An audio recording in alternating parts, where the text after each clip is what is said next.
Hello student, welcome to my YouTube channel.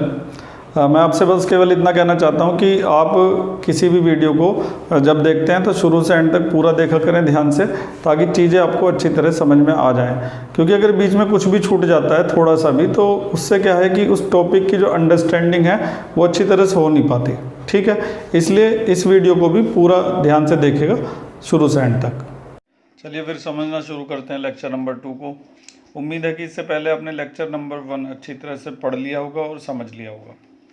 तो lecture 2 में हम सबसे पहला जो टॉपिक समझने जा रहे हैं वो है पोटेंशियल डिफरेंस या फिर इलेक्ट्रिक पोटेंशियल। इलेक्ट्रिक पोटेंशियल भी कह सकते हैं और पोटेंशियल डिफरेंस भी कह सकते हैं। बड़ा इंपॉर्टेंट टॉपिक है, बहुत ध्यान से समझने की कोशिश करिए। पोटेंशियल डिफरेंस की मदद से हम ये समझेंगे कि किसी भी कंडक्टर के अंदर या किसी भी वायर के अंदर करंट का फ्लो किस तरीके से होता है। इसको समझने के लिए हम पहले ये समझ लेते हैं कि मान लो कि एक परफेक्ट हॉरिजॉन्टल टेबल है। टेबल समझते हैं ना, परफेक्ट हॉरिजॉन्टल टेबल, बिल्कुल सीधी टेबल है और उसके ऊपर आपने कुछ थोड़ा सा पानी कहीं पे गिरा दिया, तो क्या वो पानी एक जगह से दूसरी जगह चला जाएगा? क्या वो पानी यहाँ से यहाँ तक अपने आप ही चला जाएगा? बिल्कुल नहीं जाएगा। अगर ये टेबल पूरी तरह से हॉरिजॉन्टल है तो ये पानी इस जगह से उस जगह तक बिल्कुल भी नहीं जाएगा। पानी को यहाँ से वहाँ तक जाने के लिए क्या करना होगा? इस टेबल को थोड़ा सा टेढ़ा करना होगा इस तरह से। जैसे ही हम इस टेबल को टेढ़ा करेंगे तो पानी का जो फ्लो है वो क्या हो जाएगा? शुरू हो जाएगा। तो हमने यहाँ पे ध्यान से ये देखा, जब टेबल पूरी तरह से हॉरिजॉन्टल थी, यानी कि जब उसके इस लेवल में और इस लेवल में कोई डिफरेंस नहीं था, तो पानी का फ्लो नहीं हुआ। लेकिन जैसे ही हमने टेबल को टेढ़ा किया, उसके लेवल्स के बीच में क्या आ गया? डिफरेंस आ गया। ये लेवल ऊपर हो गया और ये लेवल नीचे हो गया और पानी का फ्लो क्या हो गया? शुरू हो गया। इसी तरह से अगर हम किसी पाइप की बात करें, मान लो हमारे पास कोई हॉरिजॉन्टल पाइप है, तो उस हॉरिजॉन्टल पाइप के अंदर एक साइड में अगर पानी है तो दूसरी साइड तक पानी पहुंचाने के लिए हम दो काम करने पड़ेंगे हमको। या तो उस पाइप को ऐसे टेढ़ा करना पड़ेगा ताकि पानी का फ्लो हो सके, या फिर हमें प्रेशर क्रिएट करना पड़ेगा। पीछे से प्रेशर क्रिएट करेंगे या फिर आगे की साइड से प्रेशर क्रिएट करेंगे जो पानी को क्या करेगा? खींच लेगा। जैसे हमारे घरों में पानी जैसे ऊपर चढ़ाना होता है टैंक में, तो उसके लिए हम मोटर का इस्तेमाल करते हैं। तो मोटर क्या करती है कि प्रेशर क्रिएट कर देती है, जिसकी वजह से पानी ऊपर चला जाता है। फिलहाल हमें ये समझना है कि यहाँ पर पानी का फ्लो क्यों नहीं हो रहा, क्योंकि ये पूरी तरह से हॉरिजॉन्टल है। इसके जो लेवल्स हैं उनके बीच में किसी भी तरह का डिफरेंस नहीं है। लेकिन दूसरे केस में पानी का फ्लो आसानी से हो रहा है। क्यों? क्योंकि यहाँ पर लेवल का डिफरेंस है। एक तरफ यहाँ पर लेवल ऊपर है और यहाँ पे लेवल नीचे है, तो लेवल में डिफरेंस होने की वजह से पानी का फ्लो शुरू हो जाता है। इसी तरह से हमारे घर की छत पे जो टैंक रखा हुआ रहता है और नीचे हमारे जो टैप होते हैं उसमें पानी कैसे आता है? क्योंकि टैंक ऊपर रखा हुआ है और हमारा जो टैप है वो नीचे है, तो इसलिए क्या है कि लेवल में डिफरेंस आ गया। लेवल में डिफरेंस होने की वजह से पानी का फ्लो क्या हो जाता है? शुरू हो जाता है।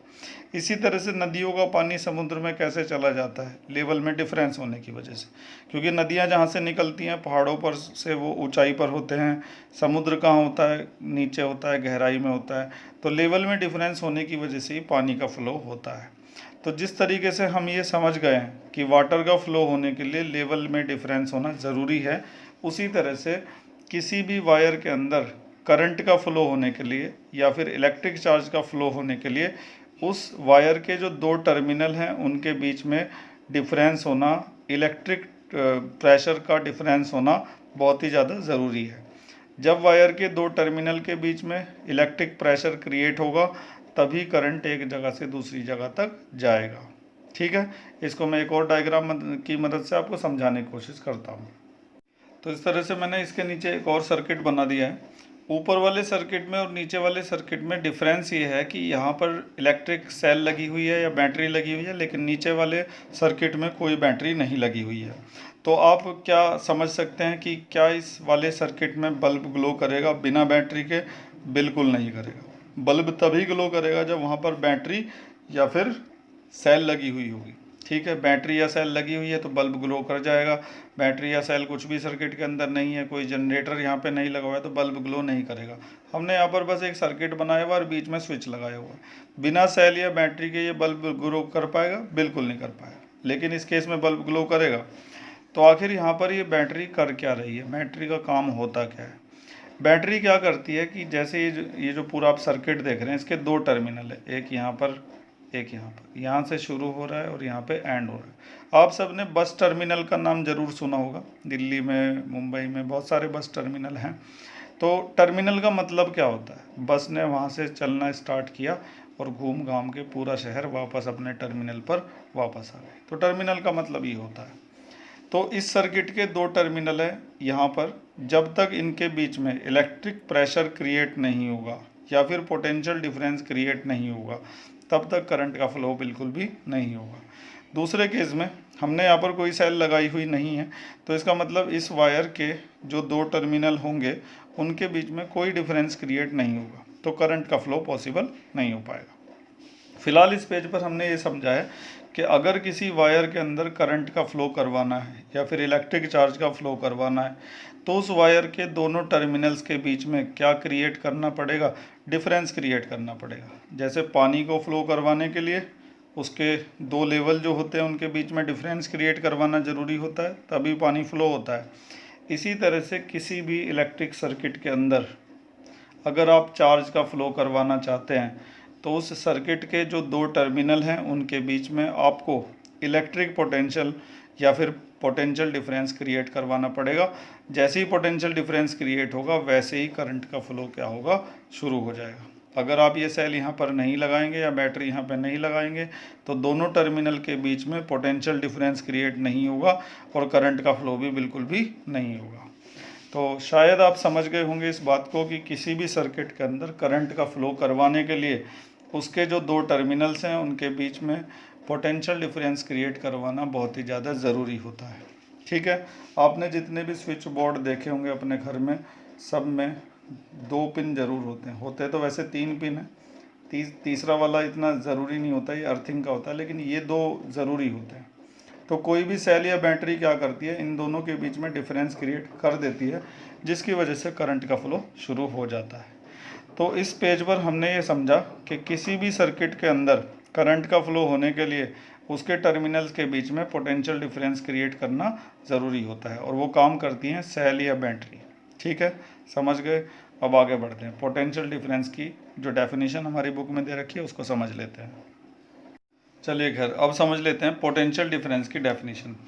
प्रैक्टिकली पोटेंशियल डिफरेंस क्या होता है वो हमने समझ लिया है कि किसी भी सर्किट के जो दो टर्मिनल्स होते हैं उनके बीच में प्रेशर क्रिएट करना पड़ता है, इलेक्ट्रिक प्रेशर, उसी को पोटेंशियल डिफरेंस कहा जाता है। प्रैक्टिकली हम समझ चुके हैं कि पोटेंशियल डिफरेंस क्या होता है, क्योंकि जब ये डिफरेंस क्रिएट होगा तभी सर्किट के अंदर करंट का फ्लो शुरू होगा।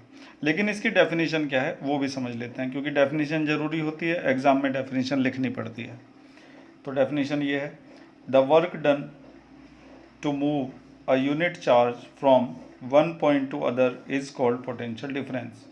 Work done to move a unit charge from one point to other is called potential difference. उसको एक डायग्राम में समझने की कोशिश करते हैं। मान लो कि हमें यूनिट चार्ज को एक पॉइंट से दूसरे पॉइंट तक ले जाना है। मान लो कि हमें चार्ज को पॉइंट ए से पॉइंट बी तक ले जाना है। ठीक है, करंट का फ्लो होगा ना इसके अंदर, मान लो करंट का फ्लो हो रहा है तो इसका मतलब चार्ज का फ्लो हो रहा है। तो उस चार्ज को इस पॉइंट से उस पॉइंट तक ले जाने में जो भी वर्क करना पड़ेगा उसी वर्क को क्या कहा जाएगा, पोटेंशियल डिफरेंस कहा जाएगा। हमने 9th क्लास में पढ़ा था कि अगर हम कोई सामान उठाकर एक जगह से दूसरी जगह तक लेकर जाते हैं तो वहाँ पर क्या होता है, वहाँ पर होता है वर्क डन।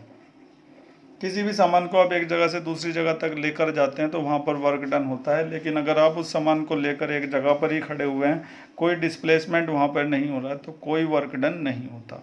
इसी तरह से वायर के अंदर जब चार्ज एक जगह से दूसरी जगह तक जाता है, चाहे यहाँ से यहाँ तक जाए, चाहे इस टर्मिनल से पूरा घूम घाम के इस टर्मिनल तक आए, चार्ज एक जगह से दूसरी जगह तक जा रहा है।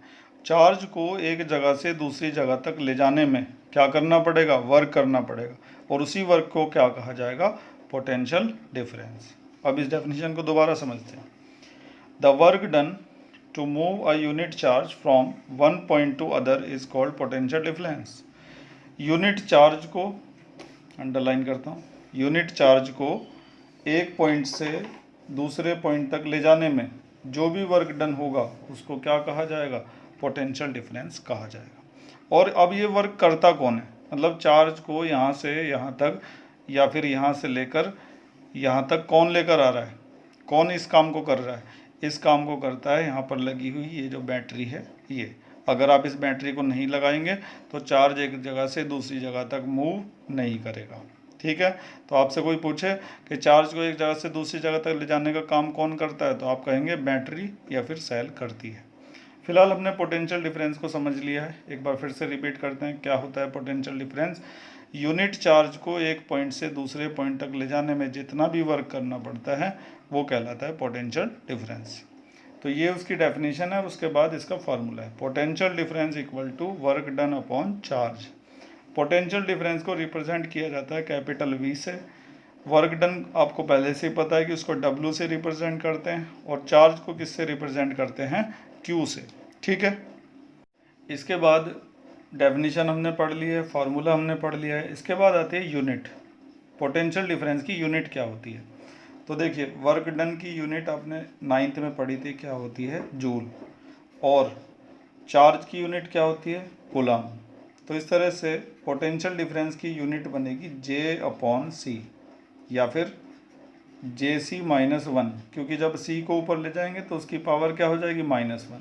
तो पोटेंशियल डिफरेंस की यूनिट बनती है जूल पर कूलम, जूल पर कूलम। लेकिन मतलब जे सी -1 लिख दो या फिर ऐसे लिख दो, जूल पर कूलम। ठीक है, लेकिन हम इन दोनों यूनिट के इस्तेमाल करने के बजाय हम यूज़ करते हैं किसका, वोल्ट का, VOLT, वोल्ट। तो फिजिक्स में ऐसा ही होता है, बजाय हम ऐसा ही यूनिट इस्तेमाल करने के जिस साइंटिस्ट ने भी उस चीज़ को खोजा था उसी के ऑनर में रखा जाता है यूनिट को। ठीक है, तो पोटेंशियल डिफरेंस की जो यूनिट हम इस्तेमाल करेंगे वो क्या यूज़ करेंगे, वोल्ट, और उसको रिप्रेजेंट किया जाएगा कैपिटल V से। ये आपकी बुक में भी लिखा हुआ है कि कौन से साइंटिस्ट ने इसको डिस्कवर किया था। ये देखिए, पहले तो मैं आपको डेफिनेशन पढ़वा देता हूँ बुक में, बुक का पेज नंबर 201 है ये।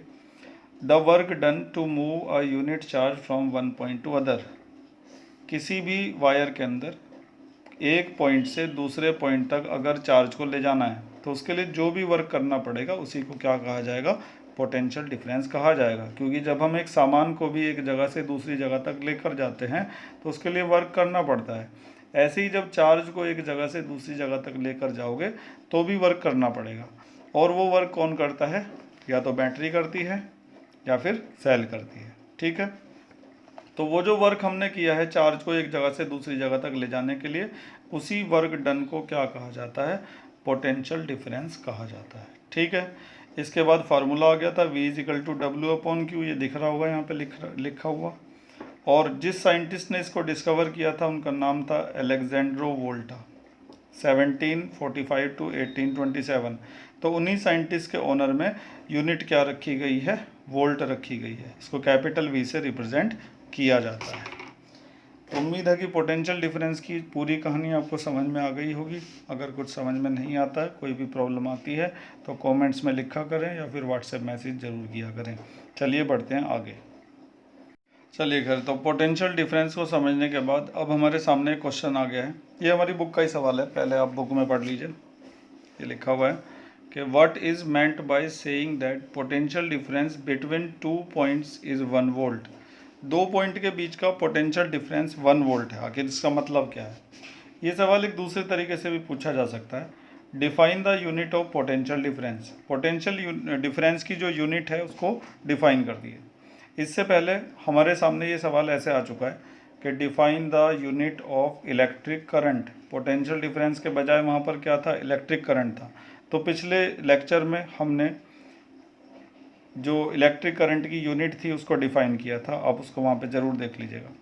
फिलहाल हमें किसकी यूनिट को डिफाइन करना है, पोटेंशियल डिफरेंस की। तो उसको यहाँ पे हमने डिफाइन कर रखा है, एक बार समझ लीजिए ढंग से, पूरे ध्यान से देखिए। 1 volt is the potential difference. पूछा है ना कि 1 वोल्ट पोटेंशियल डिफरेंस क्या होता है, या फिर पोटेंशियल डिफरेंस की जो यूनिट होती है उसको डिफाइन करो। तो दोनों ही केस में 1 वाली डेफिनेशन आएगी। 1 volt is the potential difference between 2 points in a current carrying conductor when 1 joule of work is done to move a charge of 1 coulomb from one point to other। आसान भाषा में ऐसे समझ लो कि अगर हमें एक पॉइंट से दूसरे पॉइंट तक 1 कूलम्ब चार्ज को लेकर जाना है, 1 कूलम चार्ज को एक पॉइंट से दूसरे पॉइंट तक लेकर जाना है और उसके लिए हमने कर दिया 1 जूल वर्क, ठीक है। तो पोटेंशियल डिफरेंस जो है वो कितना आ जाएगा निकल कर 1 वोल्ट, ठीक है। तो ये जो डिफाइन द यूनिट वाली क्वेश्चंस होते हैं या फिर ऐसे होते हैं कि 1 वोल्ट को डिफाइन करो या 1 एम्पियर करंट क्या होता है उसको डिफाइन करो, तो सबका आंसर एक ही होता है कि आपको जो है ना उस चीज़ का बस फार्मूला पता होना चाहिए। V is equal to W/Q। Potential difference का फार्मूला होता है ना V इजिकल टू W/Q, अभी पिछले पेज पे पढ़ा था। तो अगर वर्क डन हो जाए 1 जूल और चार्ज हो जाए 1 कूलम, तो 1 से 1 कट कर कितना आ जाएगा 1, पोटेंशियल डिफरेंस कितना आ जाएगा 1 वोल्ट, ठीक है। तो अगर इसको ऐसे रिपीट कर सकते हैं, पॉइंट ए से पॉइंट बी तक 1 कूलम चार्ज को ले जाने में 1 जूल वर्क हो रहा है, तो पोटेंशियल डिफरेंस किसके इक्वल आएगा 1 वोल्ट के। और ऐसे डिफाइन कर देते हैं कि 1 volt is the potential difference between 2 points in a current carrying conductor when 1 joule work is done to move a charge of 1 coulomb from one point to other. 3 चीज़ों का ध्यान रखिएगा कि अगर 1 कूलम चार्ज को एक पॉइंट से दूसरे पॉइंट तक ले जाने में 1 जूल वर्क हो रहा है, तो पोटेंशियल डिफरेंस कितना आ जाएगा 1 वोल्ट। तो ये जो 1 वाली डेफिनेशन है ये इस चैप्टर में अभी 2 या 3 और बची हुई है। अभी हमने 1 एम्पियर करंट की डेफिनेशन देखी थी पिछले लेक्चर में, अब 1 वोल्ट पोटेंशियल डिफरेंस की डेफिनेशन यहाँ पे देख ली, अभी और आने वाली हैं 2-4 ऐसी डेफिनेशन। तो ये सब फार्मूले पर डिपेंड करता है। जैसे पिछले लेक्चर में करंट का फार्मूला पढ़ा था I इजिकल टू Q/T। तो हमसे पूछा था किसी ने कि define the unit of current या फिर 1 एम्पियर करंट क्या होता है। तो हमने कहा था कि अगर चार्ज 1 कूलम हो जाए और 1 सेकंड में उसका फ्लो होता हो, 1 सेकंड में 1 कूलम चार्ज का फ्लो होता हो, तो करंट कितना आ जाएगा निकल के 1 एम्पियर, क्योंकि 1 से 1 क्या हो जाएगा कैंसिल हो जाएगा, ठीक है। तो उम्मीद है कि ये 1 वाली डेफिनेशन भी आपको क्लियर हो गई होगी। एक और बात मैं पोटेंशियल डिफरेंस के बारे में आपको बताने वाला हूँ, ध्यान से देखते रहिएगा। अब यहाँ पे जो मैंने लाइन लिखी है उसको ज़रा ध्यान से समझिए। Potential difference is measured by volt meter. Potential difference को किससे मेज़र किया जाता है, वोल्ट मीटर से मेज़र किया जाता है। चलो ये तो समझ में आ गया कि वोल्ट मीटर से मेज़र करेंगे। The volt meter is always connected in parallel. Volt meter को हमेशा किस में कनेक्ट किया जाएगा, पैरेलल में कनेक्ट किया जाएगा। अब ये पैरेलल में कैसे कनेक्ट करते हैं इसके लिए आप अगले पेज पर देखिए। तो अगले पेज पर आपको ये जो सर्किट दिखाई दे रहा है पूरा, यहाँ पर ये बल्ब लगा हुआ है, ये सेल लगी हुई है, ये सेल का पॉजिटिव टर्मिनल होता है और ये नेगेटिव टर्मिनल होता है। ये स्विच लगा हुआ है, इसे की भी कहा जाता है, की। अगर ये लगा हुआ है तो इसका मतलब ऑन है, और अगर ये डॉट यहाँ पर नहीं है तो इसका मतलब क्या होता है, ऑफ होता है। और ये लगा हुआ है एमीटर। एमीटर क्या करता है, इलेक्ट्रिक करंट को मेज़र करता है। इस तार के अंदर कितना करंट फ्लो हो रहा है उसको ये मेज़र करता है। जिधर से इसमें करंट एंटर करता है उधर प्लस लगाते हैं, और जिधर को करंट निकल जाता है उधर क्या लगाते हैं, माइनस। तो एमीटर के बारे में तो पिछले लेक्चर में हमने पढ़ लिया था। अब हमें पढ़ना है वोल्ट मीटर के बारे में। अभी पिछले पेज पर हमने एक लाइन पढ़ी कि वोल्ट मीटर को कहाँ पे लगाया जाता है, पैरेलल में। अब ये पैरेलल क्या चीज़ है उसको समझते हैं। देखिए जरा, मैं यहाँ पे वोल्ट मीटर कनेक्ट करने जा रहा हूँ, ध्यान से देखिएगा उसको। इस बल्ब का पोटेंशियल डिफरेंस अगर हम निकालना चाहते हैं तो इस बल्ब के साथ में वोल्ट मीटर को इस तरह से लगाया जाए। अब मान लो करंट ऐसे आ रहा होगा तो आगे जाके करंट 2 पार्ट में डिवाइड हो जाएगा, इधर भी जाएगा। तो इधर से जब करंट एंटर करेगा तो इधर प्लस, और इधर को निकल जाएगा तो इधर माइनस। तो एमीटर तो ऐसे मान लो आपका तार है सीधा, बीच में कहीं एमीटर लगा दिया, लेकिन वोल्ट मीटर बीच में नहीं लगता, वो साइड में लगता है, पैरेलल में। पैरेलल आप ऐसे समझ सकते हैं ना, जैसे 2 लाइनें पैरेलल होती हैं, एक लाइन ये जा रही है, उसके पैरेलल में हमने ये लगा दिया। अब मान लो तुम्हें ये जो सेल है या बैटरी है, इसका पोटेंशियल डिफरेंस मेज़र करना है कितना है, इसके दोनों टर्मिनल के बीच में कितना पोटेंशियल डिफरेंस है। तो तुम वोल्ट मीटर को इस तरह से लगाओ, ऐसे। समझ गए अच्छी तरह से। तो वोल्ट मीटर जो है हमेशा पैरेलल में लगाया जाता है, एमीटर हमेशा सीरीज़ में लगाया जाता है। मान लो ये वायर है तो एमीटर तो यहाँ पे बीच में लगा दिया जाएगा ऐसे करके, करंट इधर से आ रहा होगा तो प्लस, इधर को जा रहा होगा तो माइनस। लेकिन वोल्ट मीटर, मान लो ये वायर है और इसके 2 पॉइंट हैं ए और बी, जिनके बीच में आपको पोटेंशियल डिफरेंस का पता लगाना है, तो आप वोल्ट मीटर को इस तरह से लगाएंगे, ठीक है। करंट ऐसे आ रहा होगा तो इसमें भी एंटर करेगा, ऐसे इधर प्लस और उधर माइनस लग जाएगा। तो एमीटर हमेशा लगता है सीरीज़ में और वोल्ट मीटर हमेशा लगता है पैरेलल में। ऐसे तार के बीच में कहीं लगा देते हैं ना तो उसको सीरीज़ कहते हैं, और इस तरह से लगा देते हैं तो उसको पैरेलल कहते हैं। एमीटर का काम होता है करंट को मेज़र करना, और वोल्ट मीटर का काम होता है पोटेंशियल डिफरेंस को मेज़र करना। और पोटेंशियल डिफरेंस क्या होता है? वर्क डन होता है। कौन सा वर्क डन? जो चार्ज को एक जगह से दूसरी जगह तक ले जाने में किया जाता है। उम्मीद है कि अब बढ़िया तरीके से पोटेंशियल डिफरेंस आप समझ गए होंगे। आगे बढ़ते हैं। तो ये हमारी बुक है, इसमें यहाँ पर लिखा हुआ है कि the potential difference is measured by the means of instrument called the volt meter. The voltmeter always connected in parallel across the point between which the potential difference is measured। इसके बाद ये एग्जाम्पल है, इसको तो आप खुद ही कर लेंगे। नीचे क्वेश्चंस दे रखे हैं, इनमें से दूसरा क्वेश्चन हमने कर लिया है कि 1 वोल्ट का क्या मतलब होता है। ऊपर एक और क्वेश्चन है, name the device that help to maintain the potential difference across the conductor. उस डिवाइस का नाम बताओ, उस डिवाइस का नाम बताओ जो किसी भी कंडक्टर के अंदर पोटेंशियल डिफरेंस को मेंटेन करने का काम करती है। तो कौन करती है? सेल या फिर बैटरी। किसी भी कंडक्टर के अंदर पोटेंशियल डिफरेंस बनाने का काम कौन करती है? सेल या बैटरी। अगर ये नहीं होगी तो कोई पोटेंशियल डिफरेंस क्रिएट नहीं होगा, कोई करंट का फ्लो नहीं होगा। तो किसी भी वायर के अंदर पोटेंशियल डिफरेंस मेंटेन करने का काम कौन करती है? या तो सेल या फिर बैटरी। तो इसका आंसर यहाँ पे जिस बच्चे की बुक मेरे पास है उसने लिखा हुआ है। ठीक है। तीसरा सवाल, how much energy is given to each coulomb. इसको कर लेते हैं। चलिए अब ध्यान से समझिएगा कि क्वेश्चन नंबर 3 को कैसे करेंगे। क्वेश्चन नंबर 3 उसी फार्मूले पर बेस्ड है जो थोड़ी देर पहले ही हमने देखा था, पोटेंशियल डिफरेंस का जो फार्मूला है। ये जो फार्मूला हमने बनाया था ना, V इजिकल टू W/Q, ये फार्मूला उसके अंदर लगने वाला है। तो ध्यान से देखिएगा ज़रा। तो पहले सवाल को पढ़ लेते हैं, देख लेते हैं क्या क्या दिया हुआ है। How much energy, how much energy यानी कि हमें क्या निकालना है? एनर्जी निकालना है। ठीक है। Is given to each coulomb. Coulomb किसकी यूनिट होती है? चार्ज की यूनिट होती है। ईच का मतलब 1, तो इसका मतलब चार्ज हमें कितना दे रखा है? 1 कूलम। चार्ज को क्यू से रिप्रेजेंट किया जाता है, कूलम उसकी यूनिट होती है। उससे हम पहचान गए कि चार्ज हमें दे रखा है 1 coulomb. Of charge through a 6 volt battery. Battery 6 volt की है, इसके पीछे V लगा हुआ है। तो जब भी V लगा हुआ देखो किसी के भी पीछे, समझ जाओ कि वो क्या है? पोटेंशियल डिफरेंस है। तो पोटेंशियल डिफरेंस कितना है? 6 वोल्ट। ठीक है। अब ये जो एनर्जी होती है, एनर्जी को हम W भी लिख सकते हैं, क्योंकि एनर्जी की यूनिट भी जूल होती है और वर्क की यूनिट भी क्या होती है? जूल होती है। अब ये तीनों चीज़ें W, Q और V, तीनों चीज़ें उसी फार्मूले में होती हैं जो आपको अभी अभी दिखाया गया था। तो उसको मैं लगाने वाला हूँ, because V is equal to W/Q, ये फार्मूला होता है। अब हमें इन तीनों में से निकालना क्या है? W निकालना है, ये है ना। तो Q उधर चला जाएगा V के साथ में, तो W का फार्मूला क्या बन गया? V into Q।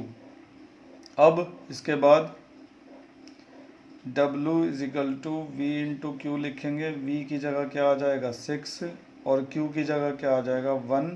6 की 1 में करेंगे तो 6 आ जाएगा, और वर्क की यूनिट क्या होती है? जूल होती है। तो एनर्जी कितनी आ गई निकल कर? 6 जूल। तो एक अच्छा सवाल था 1 नंबर के लिए। एक बार फिर से समझते हैं। हाउ मच एनर्जी, एनर्जी निकालनी थी तो हमने लिख दिया कि E निकालना है, capital E। Is given to each coulomb charge. Charge कितना दे रखा था? ईच फॉर 1, चार्ज 1 कूलम हो गया। Through a 6 volt battery, 6 volt यानी कि पोटेंशियल डिफरेंस दिया हुआ है 6 वोल्ट का। फिर E को हमने W लिख दिया था क्योंकि दोनों की यूनिट जूल होती है। फिर हमने देखा कि तीनों चीज़ें एक ही फार्मूले में होती हैं, उसको लगाया और लगा के आराम से W निकाल दिया, एनर्जी निकाल दी मतलब। ठीक है। और इसी तरह का वो एग्ज़ाम्पल भी है, उसको आप खुद कर लीजिएगा। ये जो एग्ज़ाम्पल है ये भी वैसा ही है। ठीक है। अब अगली जो चीज़ है हमारे पास वो क्या है? Circuit diagram. सर्किट डायग्राम में इस्तेमाल होने वाली जो चीज़ें हैं वो आपकी बुक में ही दी गई हैं। कौन से पेज पर? पेज नंबर 203 पर। उनको ज़रूर देख लीजिएगा। थोड़ी सी मैं दिखा देता हूँ अभी आपको, ध्यान से अपनी बुक में देखिए। जब भी आपको इलेक्ट्रिक सेल दिखानी होगी तो आप इस तरीके से दिखाएंगे, एक बड़ा डंडा, एक छोटा डंडा, एक तरफ प्लस, एक तरफ माइनस, आराम से। लेकिन अगर आपको बैटरी दिखानी, तो बैटरी में क्या होता है? एक से ज़्यादा सेल होती हैं, तो ऐसे ऐसे आप 2-3 आराम से जोड़ सकते हैं। ठीक है। प्लग की ओपन है तो ऐसे दिखाएंगे, क्लोज्ड है तो ऐसे दिखाएंगे, इसका मतलब ऑफ है और इसका मतलब ऑन है। वायर ज्वाइंट हो रही होंगी तो ऐसे दिखाई जाएंगी, वायर एक दूसरे को क्रॉस कर रही होंगी बिना टच किए तो ऐसे दिखाएंगे। बल्ब आप ऐसे भी दिखा सकते हैं, ऐसे भी, डिजाइनर बल्ब ऐसा दिखा सकते हैं, सिंपल बल्ब ऐसा दिखा सकते हैं। और क्या क्या है, रेजिस्टेंस दिखाना है तो ऐसे दिखा सकते हैं, वेरिएबल रेजिस्टेंस या रियोस्टेट दिखाना है तो ऐसे दिखा सकते हैं, एमीटर वोल्ट मीटर आपने देख ही रखे हैं। ठीक है, तो ये जो चीज़ें हैं ना, जब आगे हम डायग्राम बनाएंगे उनमें जब इनका इस्तेमाल होगा तो हम इनके बारे में अच्छी तरह से सीख पाएंगे।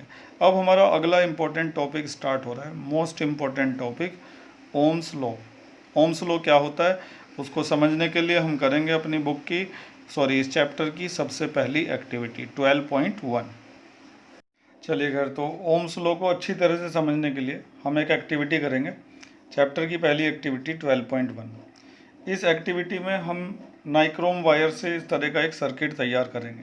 सबसे पहले मैं आपको नाइक्रोम वायर के बारे में समझा देता हूँ। तो नाइक्रोम जो होती है वो एक एलॉय होती है, एलॉय मतलब दो या दो से ज़्यादा मेटल का मिक्सचर।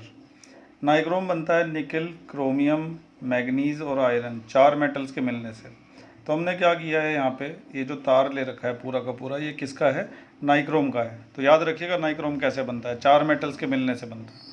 तो ये सर्किट हमने तैयार किया है, इसमें ऊपर सेल्स लगी हुई हैं, यहाँ पे एमीटर लगा हुआ है, इधर वोल्ट मीटर लगा हुआ है, ये की लगी हुई है। ठीक है, तो हम क्या करेंगे, ये जो चीज़ आप देख रहे हैं थोड़ी सी अलग सी है, ये यहाँ पे इसलिए दिखाया गया है ताकि आप यहाँ पर जब चाहें एक सेल इस्तेमाल कर सकते हैं, जब चाहें दो सेल इस्तेमाल कर सकते हैं और जब चाहें चार सेल इस्तेमाल कर सकते हैं।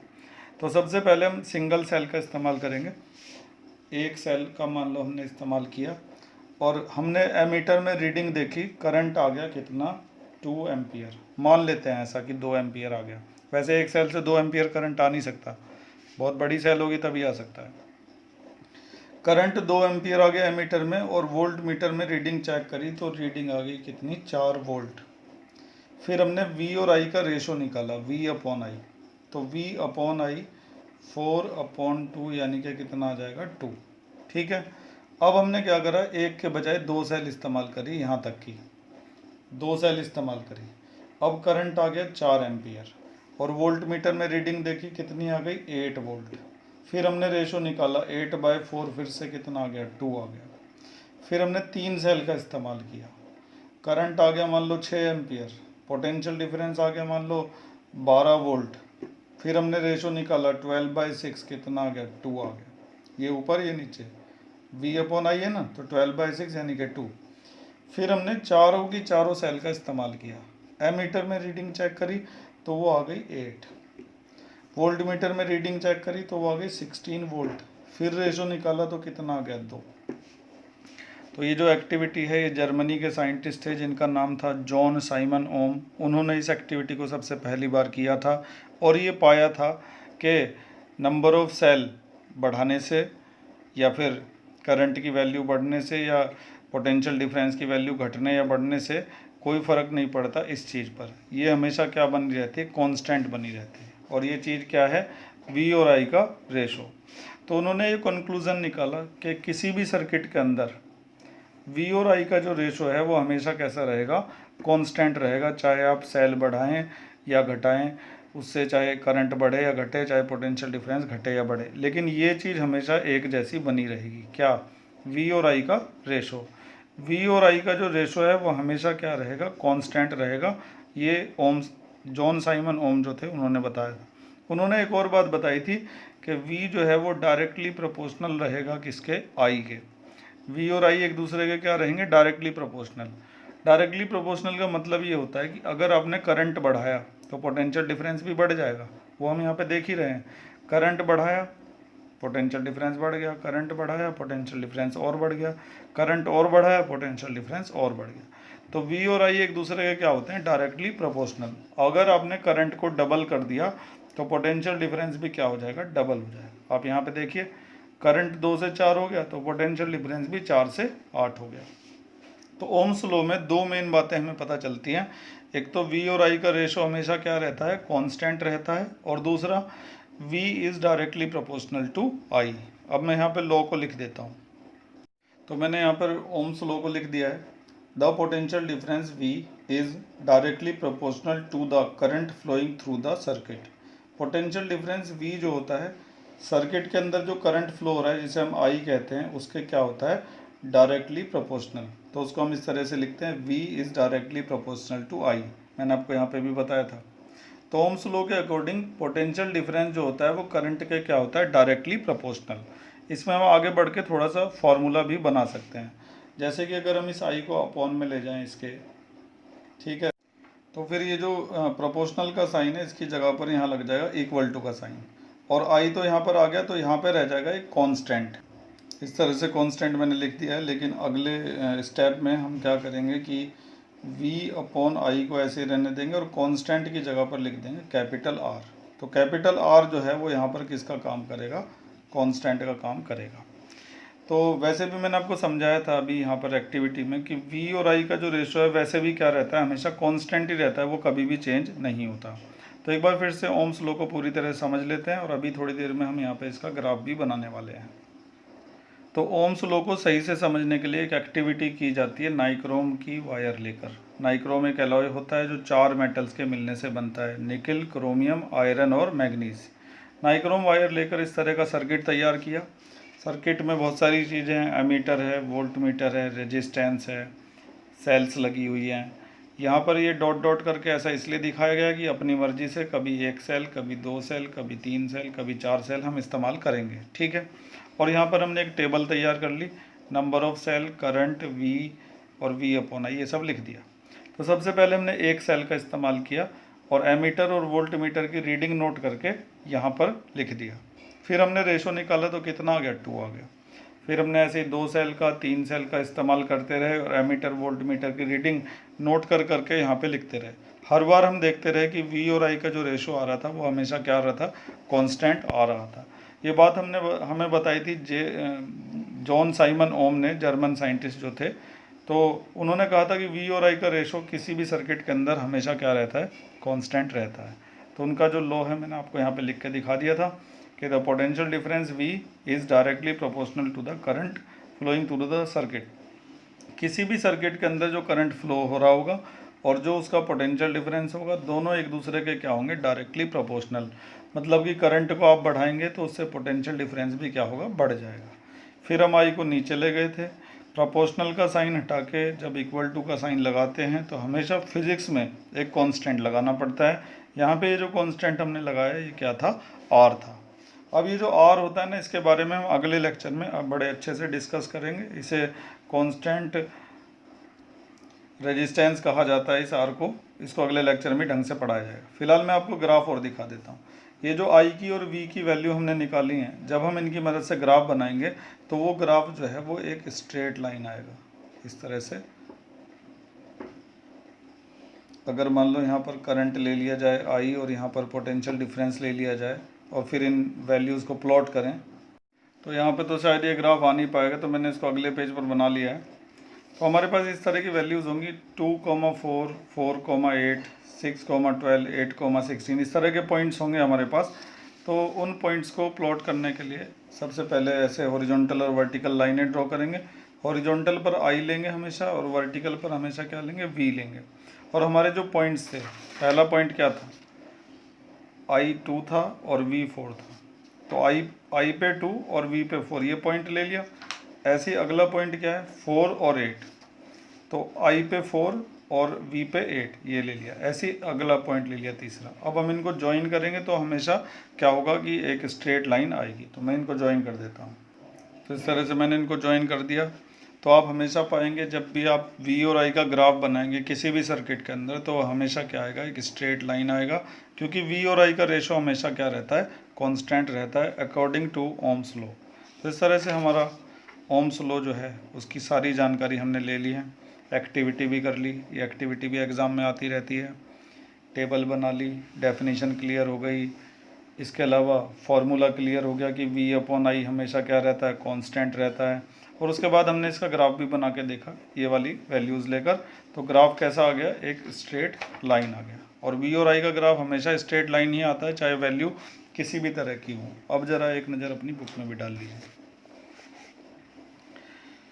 ये आपकी बुक है, पेज नंबर 204 है। अगर आपने निकाल रखा हो तो उसमें देख लीजिए। ये इन्होंने अपनी वैल्यूज़ से ग्राफ बनाया तो वो भी क्या है, एक स्ट्रेट लाइन आया। करंट हमेशा हॉरिजॉन्टल एक्सिस पर और पोटेंशियल डिफरेंस हमेशा वर्टिकल एक्सिस पर लेंगे। और यहाँ पर वो सारी चीज़ें इन्होंने लिखी हुई हैं जो मैंने आपको बताई थी। ठीक है, आज के लेक्चर में बस हम इतना ही पढ़ेंगे और अगले लेक्चर जब स्टार्ट होगा तो हम इस आर के बारे में डिस्कस करेंगे, ये आर है क्या। ठीक है, आज के लिए बस इतना ही। अगर समझ में सब कुछ आ गया तो लाइक करना ना भूलें। Thank you. उम्मीद है कि सब समझ में आ गया होगा, और अगर कुछ कमी रह गई है तो कमेंट्स में ज़रूर लिखा करें ताकि अगली वीडियो में उसका सुधार किया जा सके। और कोई प्रॉब्लम भी आती है तो भी आप मुझे कमेंट्स में लिख सकते हैं या फिर मुझे व्हाट्सएप मैसेज भेज सकते हैं मेरे नंबर पर। डिस्क्रिप्शन में मैंने नंबर दे रखा है। ठीक है, और अगर आपने चैनल सब्सक्राइब नहीं किया हुआ है तो सब्सक्राइब ज़रूर कर लीजिए ताकि समय समय पर आपको मैथ और साइंस की इसी तरह की इन्फॉर्मेटिव वीडियो मिलती रहे। Thank you.